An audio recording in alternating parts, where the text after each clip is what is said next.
원내대책회의 시작하도록 하겠습니다. 서훈 국정원장과 양정철 민주연구원장의 부적절하고도 위험천만한 행동이 계속해서 논란입니다. 총선을 1년도 채 앞두지 않은 아주 민감한 시점입니다. 도대체 왜 정보기관의 수장이 선거 실세와 만나야 했는지 국민들의 의구심은 걷잡을 수 없이 커져가고 있습니다. 그런데 한 언론 보도에 따르면 지난해 9월 서훈 국정원장이 일본을 방문했을 당시에도 양정철 원장을 복귀한 사실이 있다고 합니다. 만약 일본에서의 복대도 사실이라면 둘의 만남이 결코 한두 번이 아닐 수 있다라는 강한 의심마저 듭니다. 온갖 민감한 정보와 비밀을 다루는 국정원장이 친문 공천의 특명을 받은 대통령 측근 실세를 만났습니다. 도대체 둘이 어떤 이야기를 주고받았을지 다히 짐작이 됩니다. 국정원의 국내 정치 관여를 제1의 적폐로 몰아붙이며 국정원 본연의 기능마저도 마비시키려고 했던 정권입니다. 그런 정권이 앉힌 국정원장이 여당 실세와 미래를 합니다. 아예 대놓고 국정원장이 직접 선거에 개입하겠다는 것입니까? 양정철 원장은 본인이 공인이 아니라며 적반하장식으로 언론을 비난하고 공격했습니다. 본인이 공인도 아니고 공익보도 대상도 아니라면서 왜 국회의장을 국대하는 정치의 행보를 했는지 물어보고 싶습니다. 유리할 때는 여당 싱크탱크의 수장 자격을 내세우고 불리하면 민간인 흉내를 내는 아주 얄팍한 수법입니다. 지금 시중에는 국정원장과 양정철 원장이 도대체 무슨 대화를 나눴을까에 대한 여러 가지 궁금증이 증폭되고 있습니다. 첫째는 여당 내의 공천 시청자에 대한 정보 수집, 둘째는 야당 죽이기 위한 정보 수집, 셋째는 한마디로 선거를 앞두고 모든 대북 정보, 대내 정보의 수집통인 국정원을 통해서 새로운 선거에 영향을 미칠 수 있는 신기품이라든지 여러 가지를 모의하려는 시도, 이런 여러 가지 시나리오가 있습니다. 어찌되었든 정보 실세의 장입니다. 결국 최대의 정보 관권 선거가 시작된 것 아닌가 하는 강한 의심을 지우기 어렵다는 말씀을 다시 한번 말씀드립니다. 저희 자유한국당은 과연 왜 만났는지, 무슨 대화가 오고 갔는지를 알아내기 위해서 가능한 모든 수단을 사용할 것임을 말씀드립니다. 민주노총이 국민을 위협하는 총이 되었습니다. 국회 당장 파괴, 경찰관 폭행도 모자라 이번에는 시설까지 파괴해가면서 기업의 주주총회장을 기습 점거해버렸습니다. 한마디로 이 법위의 노조, 법 없는 노조를 보여주었습니다. 울산지법에서 주주총회를 방해하지 말라는 업무방해 금지 가처분 신청을 일부 인용했지만 역시 법은 민주노총 앞에서 멈추어 섰습니다. 보란듯이 폭력을 행사했고 무법정지를 만들었습니다. 민주노총의 횡포에 또 다른 노조마저 참을 수 없다며 반발하는 사태가 빚어졌습니다. 이 한국노총조합원과의 갈등인데 민주노총의 일감 민주노총 몰아주기 생태가 버려지고 있는 장소에서 있습니다.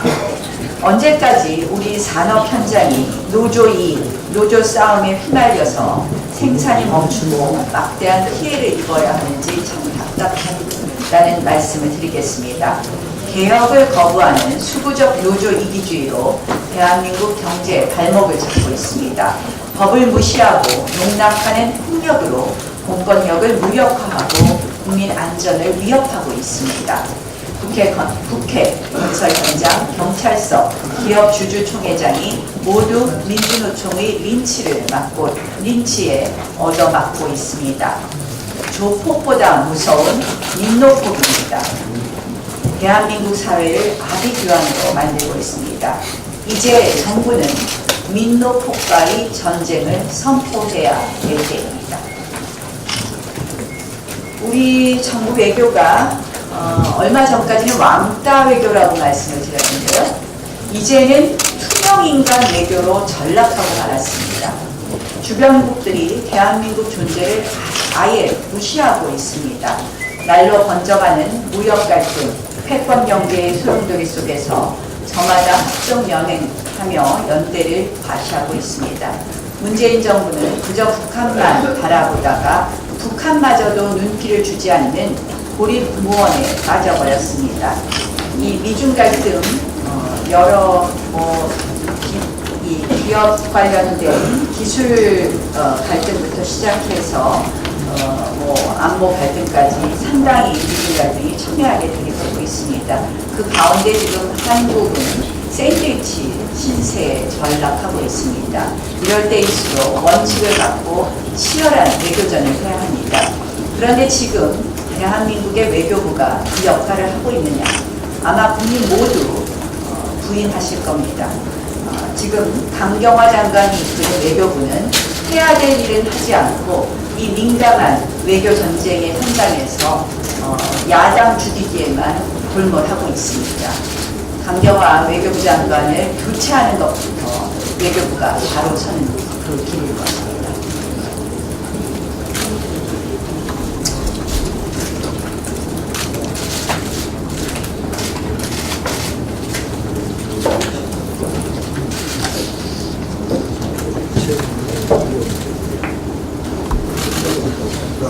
양정철 소군의 이 야단 심야 공작 해동과 관련해서 세 가지를 간단하게 좀 묻고 싶습니다. 실제 따로도 1시간 만나서 얘기했다고 그러는데 어쨌든 4시간 넘게 만나는 중에 일행이 있었다. 그러니 무슨 긴밀한 얘기를 했겠느냐라는 양 원장의 변명과 관련해 그 자리에 함께했다고 한다면 그게 개인적인 이런 순수하게 이런 사람들이 아니라 분명히 이 여권의 핵심 인사들일 거라고 볼 수밖에 없습니다. 함께했던 일행, 분명히 공인들일 것입니다. 이 일행들 신분 밝히기 바랍니다. 두 번째, 총선 관련된 얘기들 안 했다고 그러는데 그 면면을 보면 그분들이 만나서 했을 거라고 당연히 짐작되는 거는 이 야당 탄압 공작, 부정선거 공작 이거 했을 거라고 보여집니다. 근데 이거 말고 다른 공작도 했다면 무슨 공작했는지 밝히기 바랍니다.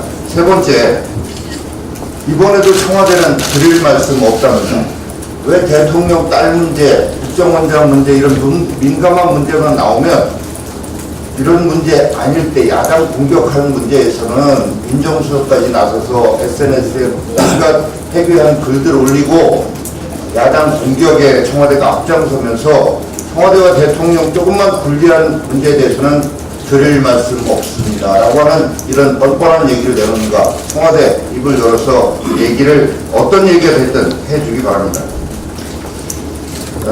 원전 UAE의 원전 일괄 수주 무산 이런 될 것 같다라는 보도가 나온 것 관련해서 참으로 우려와 개탄의 말씀을 드리지 않을 수 없습니다. 정말 세계 최고의 원전 경쟁력을 가졌다는 우리나라가 어쩌다가 이 3조 원 안팎으로 추정되는 장기 정비 계약, 입찰 계약을 따내지 못할 우려가 커지는 이런 상황으로 치닫게 됩니다. 이거 역시 이 정권의 탈원전 정책 탓이다라고 볼 수밖에 없다라는 말씀을 드립니다. UAE 정부로서는 탈원전을 고집하는 한국을 믿지 못해서 기존과 전혀 다른 방식으로 계약을 추진하는 게 아니냐라는 이런 분석이 나오고 있습니다.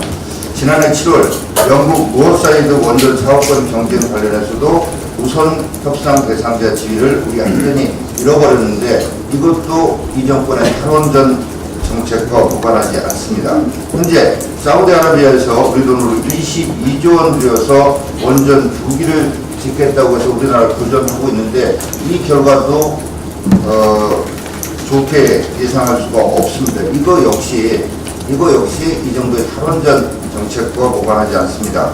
이렇게 해서 지금 말씀드린 것만 해도 UAE, 영국, 사우디 이런 잇따른 해외 원전 시장에서의 우리 한전의 또 우리나라의 이런 후퇴 이거에 대해서는 반드시 정치적 책임을 비롯해서 그동안 누차 말씀드린 대로 관계된 모든 인사들의 이 민형사상의 책임을 반드시 물을 것이다라는 점을 말씀을 드립니다.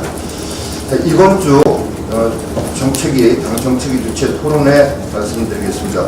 오늘 오후 2시에 일산 킨텍스에서 본격적인 3기 신도시 발표와 관련해 기존 신도시 주민들이 반발이 커지고 있는 가운데 무분별한 신도시 지정, 무엇이 문제인가라는 제목으로 현장 토론회가 개최됩니다. 그리고 목요일에는 두 건의 토론회가 있습니다. 오전 10시에 문화예술계 민간단체 역량 강화와 과제라는 주제로 의원회관에서 토론회가 있고요. 오후 2시에는 연쇄 릴레이 토론회의 일환으로 공공기관, 공기업의 재정 악화 원인을 진단해보는 토론회 제2탈 국민공기업, 한전 등 발전사의 부실 어떻게 할 것인가라는 주제로 의원회관에서 토론회가 있습니다. 의원님들의 많은 관심과 참여 부탁드리겠습니다.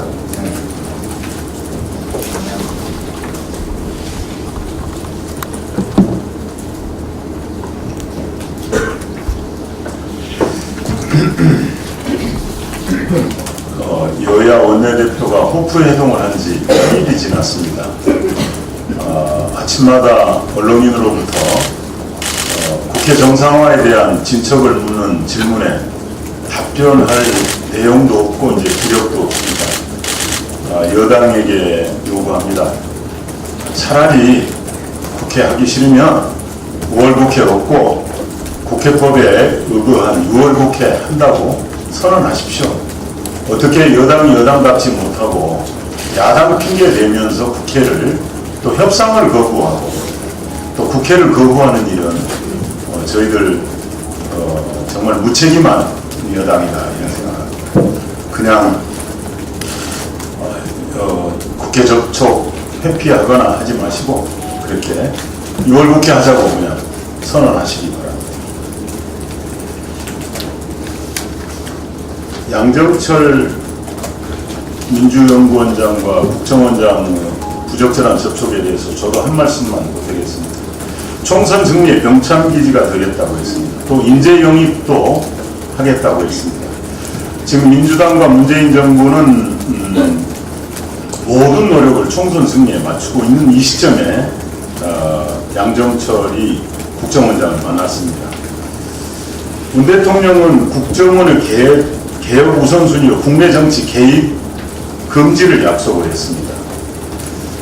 아시는 바와 같이 요즘 국정원은 간첩 잡는 것이 아니고 대북 접촉의 창구입니다. 통일부보다 더 많은 네트워크를 가지고 비핵화 협상 또 남북 정상회담 협상에 국정원이 앞장서고 있습니다. 내년 총선 앞두고 또 다른 폭풍이 있을 거라고 많은 전문가들이 우려하고 있습니다. 이 시점에 부적절하게 만났습니다. 많은 사람들은 이렇게 생각합니다. 또 다른 남북 정상회담을 도모하지 않았나.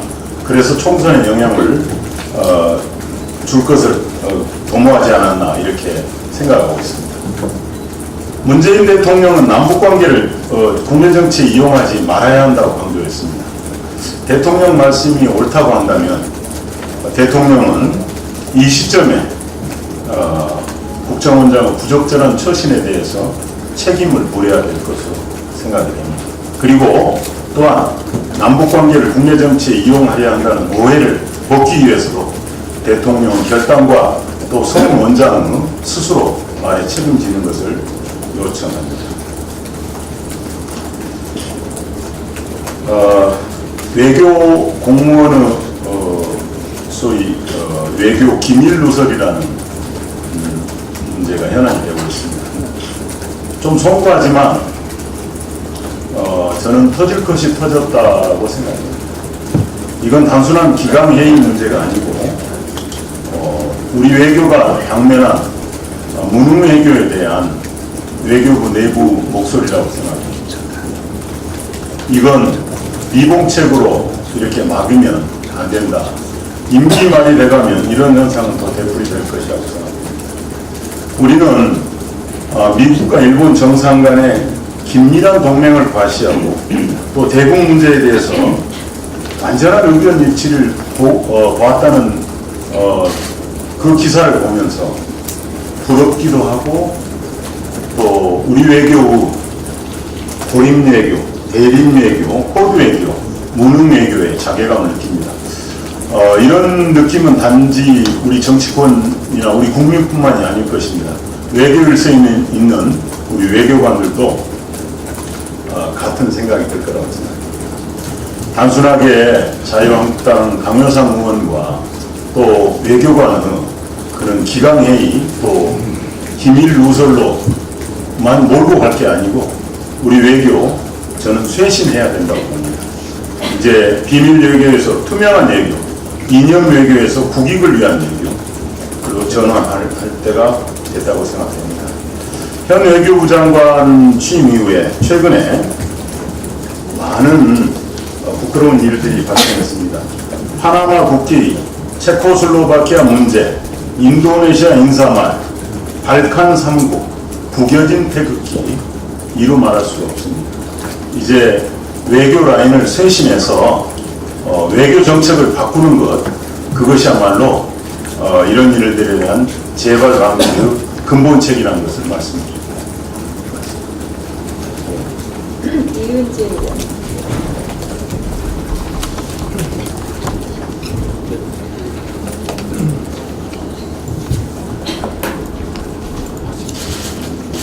네, 서훈 국정원장 책임을 느끼고 스스로 거취를 표명해야 할 것입니다.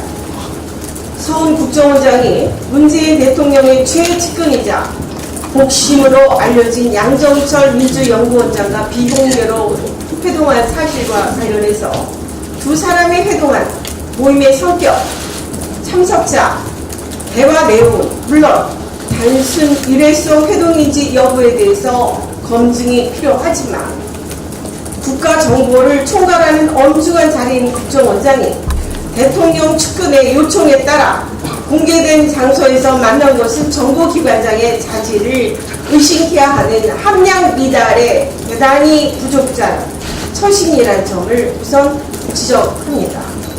더욱이 회동 당사자가 집권 여당의 총선을 사실상 진두지휘하는 싱크탱크의 장이란 점을 감안한다면 미루어 짐작하건대 정보기관과 여당의 총선 협력 방안이 논의됐을 여지도 충분하며 이를 사실상 정치 개입으로 국정원의 정치 관여 금지를 규정한 국정원법 제9조 위반 여지가 있기 때문에 당 법률 지원팀에서 검토 고발하는 것이 필요하다 보였습니다.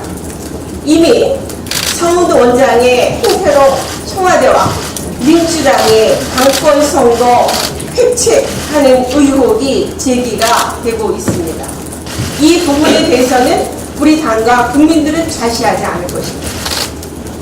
특히 서훈 원장은 작년 9월 대통령 특사 자격으로 일본 방문했을 당시에도 양정철과 회동한 것으로 알려졌는데, 과거 정권의 국정원을 적폐로 낙인 찍은 당사자가 이처럼 대통령 측근 또는 여당 유력 인사 등을 수시로 공동연하게 만난 것은 아닌지 철저히 확인할 필요가 있으며, 이를 위해서 우선 정보위 예산 심사에서도 국정원이 국가 안보를 이유로 극구 공개를 거부한 원장의 업무 추진비 사용 명세에 대해서 부적절한 사용이 있었는지 점검을 하도록 해보겠습니다.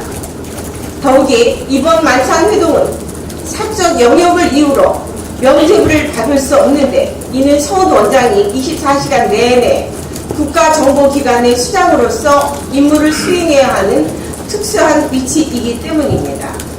육군 참모총장이 청와대 행정관의 호출을 받고 휴일에 만난 것처럼 이 정권의 안보 책임자들은 국가와 국민을 위한 안보가 아니라 대통령 측근의 줄을 대기 위한 보시려만 힘쓰는 것은 아닌지 감히 의심스럽습니다. 부적절한 처신으로 국가안보 최후의 보루로서 국정원의 역할이 이미 끝났음을 보여준 서훈 원장은 자리에 연연하기보단 사퇴 요구 이전에 책임을 느끼고 스스로 거취 표명을 하는 것만이 국가와 국민을 위하고 국정원을 살리기 위해 할 수 있는 최소한의 도리라는 것을 지적하고 명심하시기 바랍니다. 이상입니다. 김재경 3급 국가기밀로 분류된 정상 간의 통화가 전부 같은 가치를 갖는 것은 아닐 겁니다. 대통령을 우상화, 신성시하던 시대라면 대통령 통화 시작부터 끝까지, 심지어 기침 소리까지 보호되어야 할지 모르겠지만, 이 시대의 국가기밀은 국가의 안위나 대통령의 신상과 관련되어서 지급되어야 할 것입니다.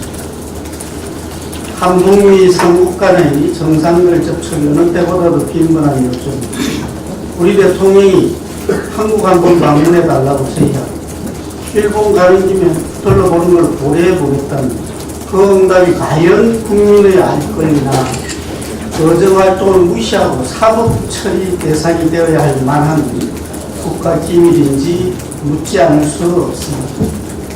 지나친 정치 공식, 한미 간 공조 균열, 지나친 대북 우호 성향 등 우리 외교의 현 주소를 되돌아보는 계기로 삼는 것이 옳습니다. 예.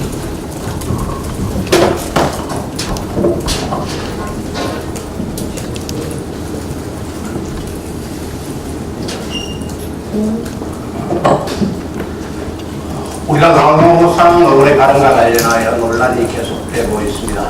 민주당은 강연을 따른 외교상의 기밀 누설죄로 고발하면서 범죄라고 보도하고 있습니다. 패스에 보시는 것처럼 국가기밀, 비밀 누설과 관련된 우리 형법상의 범죄는 크게 간첩, 외교상 기밀 누설, 공무상 기밀 누설 세 가지로 볼 수 있습니다. 그 누설 상대방이 중요합니다. 간첩의 경우에는 누설 상대방이 적국입니다. 외교상 기밀 누설죄의 상대방은 외교 상대 국가입니다. 그리고 공무상 비밀 누설죄의 상대는 제한이 없습니다. 이 사례에서 외교상 기밀 누설의 상대 국가는 미국입니다. 결국 강효상 의원의 발언이 외교 상대 국가인 미국에 대하여 어떤 기밀을 누설하였다는 것입니까? 모든 발언 내용 전체가 미국 대통령과의 통화 사실, 통화 내용에 불과합니다. 외교 상대 국가인 미국에 대하여 누설할 기밀 자체가 없습니다. 정부와 민주당은 국민의 알 권리를 위한 강 의원의 발언을 범죄라고 호도하고 있습니다. 반면 이 정부는 집권 이후 국가기밀, 외교상 기밀 누설 행위를 반복적으로 자행하고 있습니다. 그 사례를 말씀드리겠습니다. 윤병세 전 장관의 요청에도 불구하고 외교 기밀 문서가 공개가 됐습니다. 윤 장관은 현재 진행되고 있는 소위 강제징용 재판 그레오에서 적은 내용이 한일 외교 관계에서의 국익을 심하게 침해할 수 있는 비밀 사항이 있다는 이유로 비공개해달라고 요청했습니다. 한일 간의 최대 현안이 강제징용 문제가 다루어지고 있는 점, 이에 대한 외교 기밀이 공개되고 자신의 답변 과정에서 강제징용에 대한 정부의 내부 대책이 드러날 것을 우려했기 때문입니다.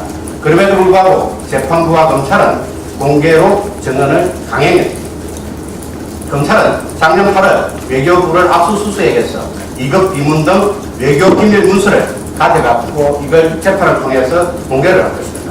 외교 기밀은 대명법상 30년이 지나야 공개가 가능함에도 5년 내지 6년 전에 작성한 문서를 공개한 것입니다.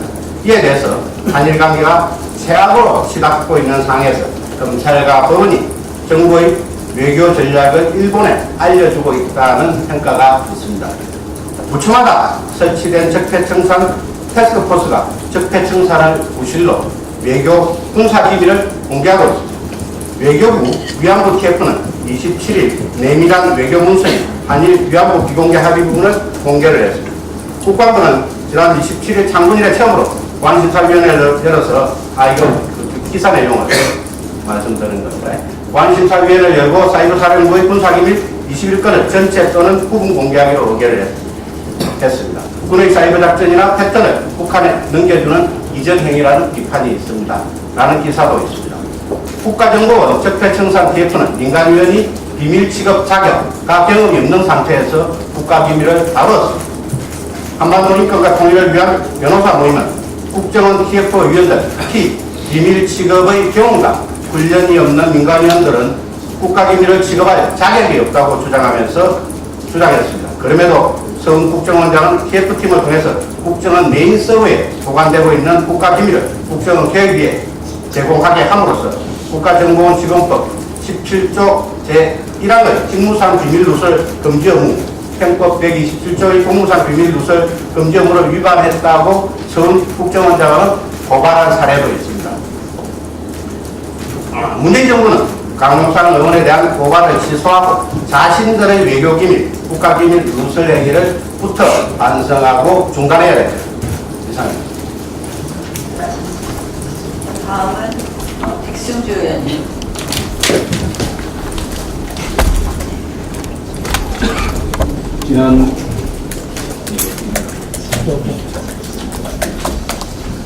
지난 9일에 북한이 발사한 미사일을 북한 스스로 탄도미사일이라고 했습니다.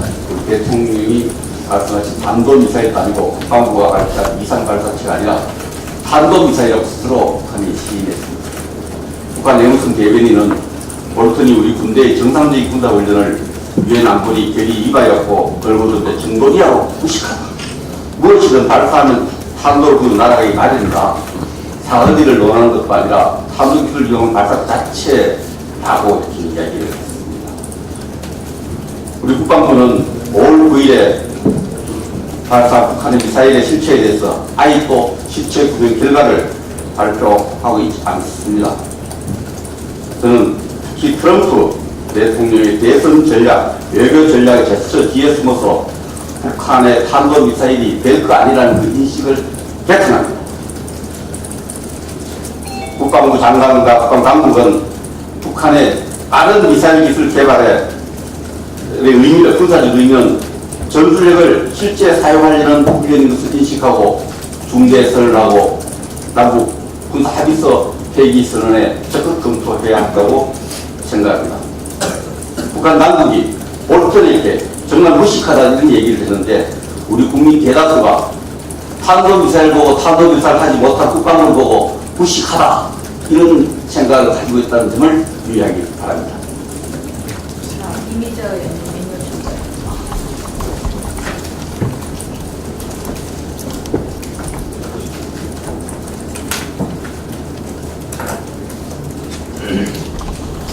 네. 원내대표께서 모든 말씀에서 말씀하시다시피 민주노총의 폭력과 행포가 도를 넘고 있습니다. 대표께서 지적하신 DH 자해 격부 현장 갈등 사안에 대해서 간략하게 말씀드리겠습니다. 일부 언론들은 양대 노총이 일자리 등탈 전이다, 양대 노총이 밖으로 싸움이다, 양대 노총이 이권 싸움이다라고 왜곡된 보도를 하고 있는데 사실은 그렇지 않은 걸 분명히 밝히고자 합니다. 사건 개요는 DH 자해 격부 현장에서 철근 콘크리트를 시공하는 주식회사 번강과 주식회사 대형건설에서 지난 4월경에 한국노총과 민주노총 소속 형틀 목공 조합원을 근로계약서를 작성한 후에 채용하였습니다. 그러자 민주노총은 자신들이 일자리를 독점할 목적으로 4월 23일 현장의 안전교육장을 점거하고 채용된 한국노총 조합원들의 안전교육을 이수받지 못하도록 방해하였습니다.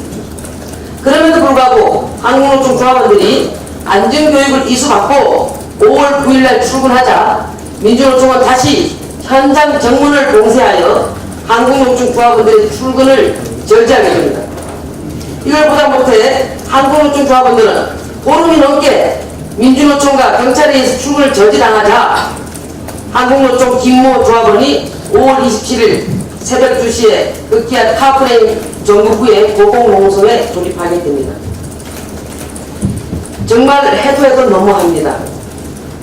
근본적인 문제는 정부가 지나치게 관대한 불법 정책, 외국인 불법 정책에 대해서 대책이 없기 때문에 이런 문제가 불거지고 있음을 명시해야 할 것이며, 이로 인해서 여기에 맞춰서 또 민주노총의 일자리 독점 행포가 자행되고 있는 현실을 언론 여러분께서 똑바로 보도해 주시기 바랍니다.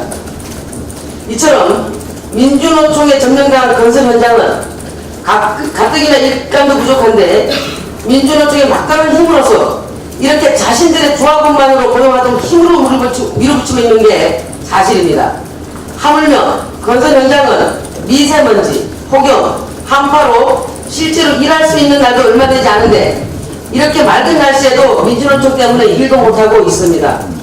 결국 민주노총이 잘못 보이면 사측도 손해고 한국노총 조합원도 일을 하지 못하고 있는 것이 현실입니다. 그 피해는 고스란히 국민에게 돌아가고 있음을 알아야 합니다. 도대체 경찰은 뭐하고 있으며 고용노동부는 뭐하고 있는가? 강성 기종노조의 민주노총 힘은 무소불위, 대한민국을 이렇게 무법천지로 만들고 있는데 이렇기 때문에 우리 당에서 민주노총을 보고 강성 기종노조라고 하는 것입니다.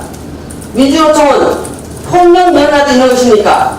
불법 기습점거, 기물파손, 폭력, 불법 말할 것도 없고 이런 것이 민주노총에 따라다니는 수식임을 알아야 됩니다. 반국가폭력 집단인 민주노총의 행태가 이러함에도 문 정권은 노조할 권리를 앞세워서 ILO 협약 비준을 운운하고 있습니다.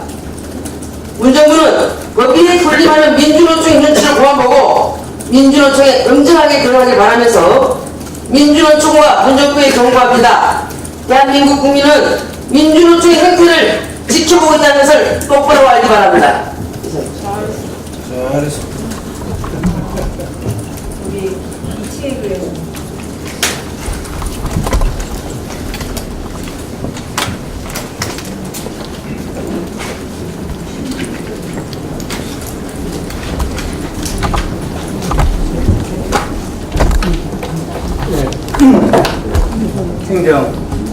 행정안전위원회 간사 이채규입니다. 방금 우리 원내대표님, 이미자 의원님 다들 이 민주노총의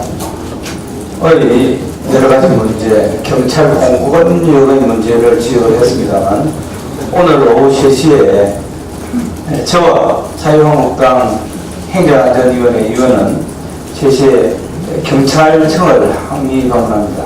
항의 목적은 1년의 경찰 공권력이 땅바닥에 여롱대이 처지는 동안 도대체 경찰청장은 도대체 무엇을 했는지 오늘 강력하게 따져보겠습니다. 또한 국민의 안전과 대사를 지켜야 할 경찰이 치안 질서에는 철저히 무능하고 문재인 정권의 지지 세력인 민노총을 비호하는 데 혈안이 되고 있습니다. 이 부분 강력하게 항의하겠다는 말씀을 드리고, 언론인 여러분들이 많은 좀 관심을 부탁드립니다.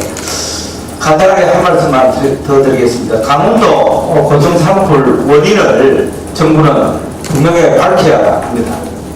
본위원이 지난 4월 18일 국립과학수사연구원 등으로부터 국가수로부터 받은 자료에 의하면 강원도 산불 원인이 한전의 한신주에서 전신주에서 비롯되었다는 중간 수사 결과를 본위원이 확인했습니다. 문재인 정부의 탈원전으로 인한 한전 적자로 전신주 등 설비 관리를 제대로 하지 못했기 때문에 이번 강원도 산불이 발생한 것 아니냐, 저는 그렇게 생각합니다. 경찰과 한전 또 강원도는 최종 수사 결과를 조속히 발표해야 한다고 저는 생각합니다. 산불 발생 2달이 다 되어가도록 정부는 산불 원인 수사 결과를 발표하지 않고, 또 추경의 목적이 강원도 산불 지원 대책이라고 하는데 이것은 새빨간 국민 호도용이고 거짓말이다. 산불 피해 고성은 한전이 부담해야 되고 그 책임도 한전이 져야 한다는 말씀을 다시 한번 강력히 제가 말씀을 드리고 철저히 따져 묻도록 하겠습니다. 이종배 의원 UA.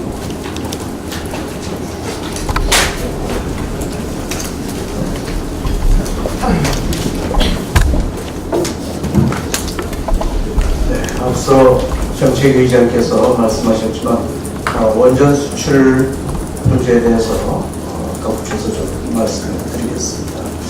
한국의 일괄 수주가 유력시됐던 아랍에미리트 바라카 원전에 대한 장기 정비 계약 LTMA가 난항을 겪고 있습니다.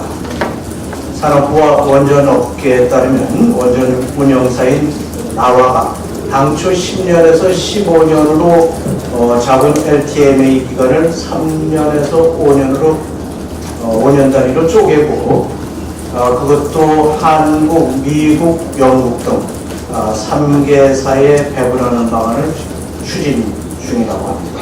이렇게 확정된다면 최대 3조 원대 수주액이 수천억으로 줄어들게 됩니다. 바라카 원전은 미국 NRC로부터 안전성 인증을 곧 받게 될 대한민국의 3세대 원전인 APR 1400 모델 4기로 지어지고 있는 만큼 LTMA도 우리가 수주하는 것이 기존 사실로 여겨졌었습니다. 그런데 탈원전을 외치면서 탄생한 문재인 정권이 들어선 이후부터 UAE와의 관계에 금이 가기 시작했습니다. 2017년도 UAE 측이 LTMA에 있어서 돌연 입찰 방식을 바꿔서 미영 업체가 뛰어들게 되었고, 급기야 지난해 11월에는 장기 서비스 계약이 프랑스 전력공사로 넘어갔습니다. 문재인 정부의 졸속 탈원전으로 인해서 대학과 대학원의 핵공학 전공 인력이 급감하고 있고, 기술 인력이 해외로 유출되고 있고, 또 원전 부품업체는 절규하면서 폐업하고 있습니다. 60년 동안 힘겹게 쌓아온 세계 최고 기술 수준인 원전이 하루아침에 사장되고 원전 산업 생태계가 무너지고 있습니다. 이러한 국내 상황에 대해서 UAE로서는 문재인 정부의 장기 원전 정비 능력에 의문점을 가질 수밖에 없었을 것입니다. 실제로 나와의 대주주인 UAE 원자력 에너지 공사 사장인 모하메드 알 하마디 사장은 한국 원자력 60주년 기념인 2019년 한국 원자력 연찰 기조 강연에서 태양광 등 재생에너지는 간헐적이기 때문에 안정적으로 공급하지 못한다. 그래서 안정적으로 공급하기 위해서는 원전이 필수다라고 하면서 우리 정부의 탈원전 정책을 우회적으로 비판했습니다. 또 이전에 참석했던 미국, 프랑스, 러시아 전문가들도 안에서는 탈원전, 밖에서는 원전 수출이라는 문정부의 이중적 태도를 비판했습니다. 외국에 가서는 우리 원전이 안전하다고 자랑하고 국내에서는 원전이 위험하다고 탈원전하면 어느 누가 한국 원전을 믿고 우리 원전을 짓고 정비를 맡기겠습니까? 탈원전과 원전 수출을 병행한다는 것은 처음부터 자가당착, 자해행위, 탈원전 정책 결정 추진 탓에 수조 원의 수십조 원의 미래 먹거리가 없어지고 있습니다. 문재인 대통령이 쳐버리고 있는 것입니다. 탈원전은 문재인 대통령 지시로 추진된 만큼 이번 계약에서 일간 수주에 실패한다면 국익 훼손에 대해서 대통령이 책임지고 국민께 사죄해야 할 것입니다. 이현재 의원 그리고 마지막으로 권재환입니다.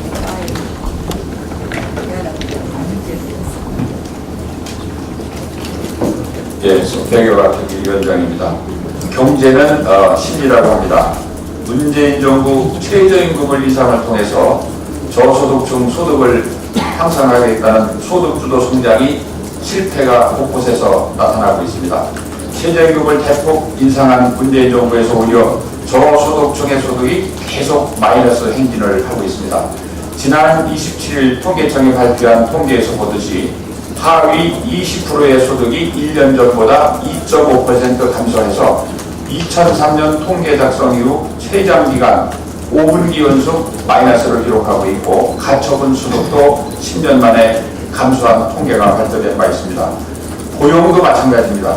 급격한 최저임금이 취약계층의 고용을 줄인다는 연구 결과가 계속 발표되겠습니다.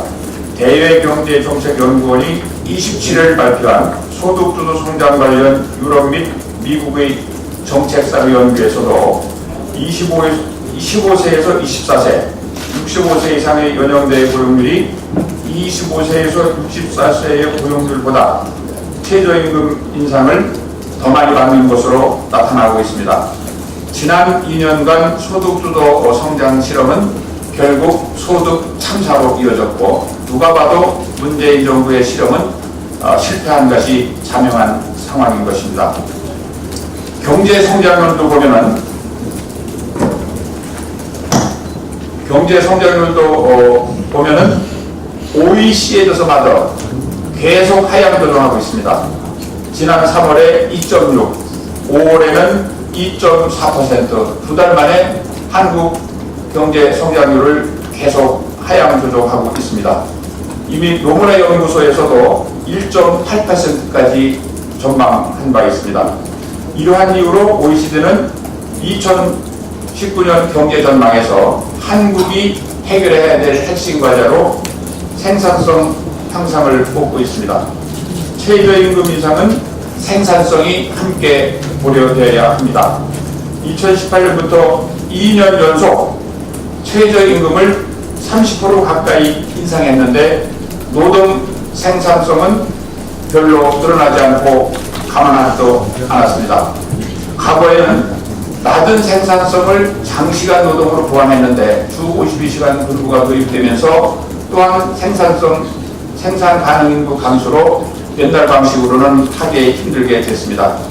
급격한 최저임금 인상, 노동 생산성은 미국의 54%, 독일의 57% 수준입니다. 한국의 시간당 노동 생산성은 34달러, OECD 36개 회원국 중에서 29위에 그치고 있습니다. OECD 상위 국가들과 비교하면 한국 생산성은 절반 수준에 불과합니다. KDI도 이러한 생산성을 개선하지 않으면 2020년대부터 평균 성장률이 1.7% 선으로 주저할 것이라고 경고한 바 있습니다. 한국 경제가 노동 생산성을 높여야 한다는 OECD 제언을 문재인 정부는 명심해야 할 것입니다. 이러한 상황에서 지난 24일 고용노동부는 7월 책정 예정인 제11대 최저임금위원회를 발표하고 이달 말부터 심의를 시작한다고 합니다. 경영부에서는 10년 만에 최초로 최저임금 인상률을 마이너스로 제시한다는 전망 가능성도 제기하고 있습니다. 2020년 최저임금 인상 동결이 정답임을 정부에 촉구합니다. 경제는 심리라고 합니다. 최저임금 인상 동결로 자영업, 중소기업의 길을 살려줄 것을 다시 한번 정부에 강력히 요구합니다. 의견을 하시고 의견을 하시고 제가 마지막 국회 정상화에 대해서 국민 여러분, 우리 경제에 상상도 못하는 산업경제 대형 악재가 턱 밑에 바삭바삭 다가오는 거 혹시 알고 계십니까? 남의 일처럼 얘기하다가 방송국에서 다 덮어버리고 외교 얘기만 계속 하는데 참으로 안타깝습니다. 경제 좀 들여다 보십시오. 최근 하웨이 문제로 국제 경제가 정세가 요동치고 있습니다. 근데 우리 정부는 이런 얘기 안 합니다. 미국은 동맹국에 하웨이 물건을 팔지도 사지도 말라고 그러고 우리 정부가 기업에 하웨이 거래를 중단을 압박하고 있습니다. 우리 무역의 대중무역이 차지하는 비중을 매우 높았습니다. 또한 하웨이에 연간 6조 원이 넘는 물건을 판매하고 있었습니다. 단순히 경제 문제에 그치는 것이 이게 아닙니다. 이런 사태가 벌어졌는데 왜 이런 사태를 계속 말씀을 안 하시는지 국민들은 남의 얘기하는 것처럼 그럴 줄로만 알고 있는 것 같은 느낌이 들어서 오늘 여기까지 말씀드립니다. 정부는 하웨이 사태가 얼마나 엄청난 것인지 시시하게 급하고 있는 모습을 저를 보입니다. 하웨이 사태가 발생한 지 6개월이 지났지만 뚜렷한 대책도 내놓지 못하고 있습니다. 중국이 만약에 이것 때문에 우리한테 사드 보복처럼 다시 한번 또 다가온다면 그때는 어떤 문제가 생길지 우리 경제에 미치는 하웨이의 엄청난 수출은 과연 어떻게 되는 건지 정부는 무슨 대책이 있으십니까? 덮지 말고 대책이 있다면 국민들한테 소상히 걱정하지 말라고 얘기해 주십시오.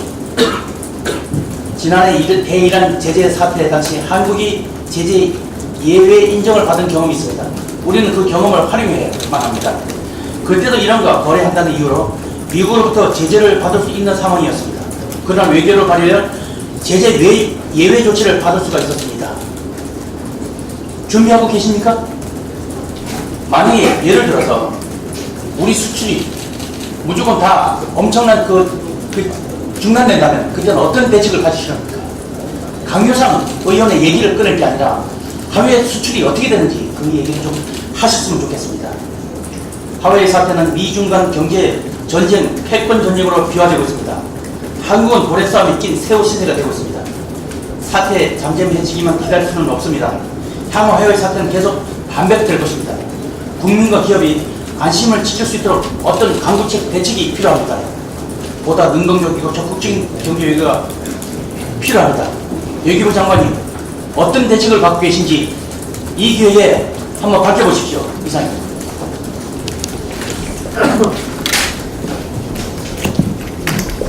국회 정상화에 대해서 말씀드리겠습니다. 어제 오전은 국회의장이 오후에는 이름도 밝히지 않은 청와대 관계자라는 사람이 국회 정상화를 이야기했습니다. 지금 보면 현 국회 상황에 대한 책임을 야당에 떠넘기려는 그런 주장을 계속해서 이어가면서 한마디로 이 정권의 실정인 경제 파탄이나 민생 파탄의 원인마저 국회 발목 잡기 프레임에 얹어가려고 하고 있습니다. 그런데 실상 보면 결국 이렇게 국회가 열리지 않는 것, 제가 그동안 수차례 민주당 원내대표에게 원내대표와 접촉을 했습니다. 저는 지금 보면 이 청와대가 결국 국회 여는 것에 대해서 관심이 없다. 그리고 청와대가 국회 여는 것을 오히려 두려워하고 있다. 이렇게 보입니다. 지금 국회 열어서 뭐 추경한다고 해서 경제가 나아질 것 같지도 않고 국회 열어서 법 몇 개 통과시킨다고 해서 나아질 것 같지 않다는 것을 청와대가 너무 잘 알고 있기 때문에 차라리 국회 탓하고 야당 탓하는 것이 낫다 이렇게 판단하는 것으로 보입니다. 굉장히 안타깝습니다.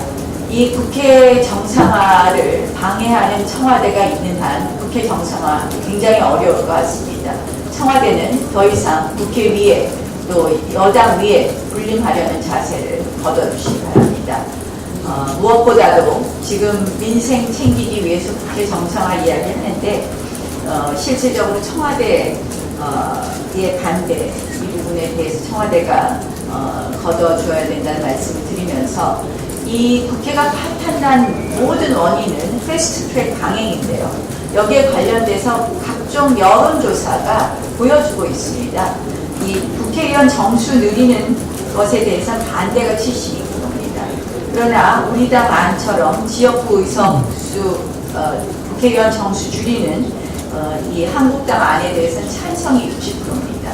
또 사법개혁에 관해서는 이 관련 당사자들이 여러 가지 반대 의사를 표시하고 있습니다.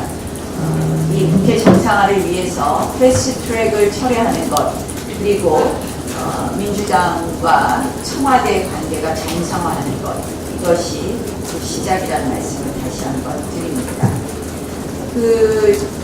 정점식 의원이 잘 짚으셨는데 지금 이 정부 여당이 이 자신들의 기밀 유출은 덮고 지금 적반하장으로 돈 없는 정치 공세를 하고 있습니다.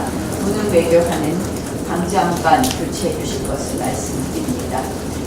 UAE 원전에 대해서 이종배 의원님 잘 말씀하셨는데요.